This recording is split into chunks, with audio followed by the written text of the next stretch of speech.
Авыл җирлекләрендәге эшсезлекне бетерүнең бер ысулы төрле кооперативларга берләшкән шәхси ярдәмче хуҗалыклар.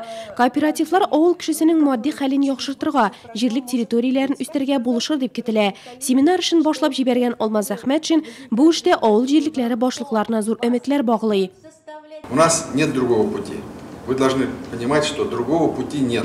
Колхозы никто заново создавать не будет. Получается, на сегодняшний день только кооперация может создать условия для создания рабочих мест, для создания возможности получить доход. И при помощи нашего кооперативного института мы будем это направление развивать.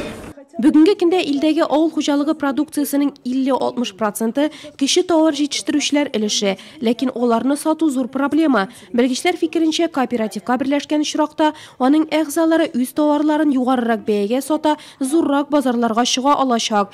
Һәр авыл җирлегендә бер булса да кооператив булдыру хөкүмәт дәрәҗәсендә куелган мәсьәлә. Мы хотим, чтобы у каждого из вас было понимание, что даже без государственной поддержки, работая в рамках данной формы хозяйствования, вы можете быть богатыми, вы можете быть самодостаточными и экономически эффективными. Кайсы юнәлештә берләшер өчен юл картасы булдырылачак. Моның өчен һәр авыл җирлегенә институтның бер галимен куратор итеп билгеләү дә күздә тотыла. Терлекчелек, мал сую, кредит бирү, яшелчәләр үстерү яки төрле хезмәтләр күрсәтү. Семинарда белгечләр кооперативларның төрләре турында җентекләп сөйләде. Бер ел эшләгәннән соң кооперативның дәүләт ярдәменә өмет итә алуында билгеләп үтте.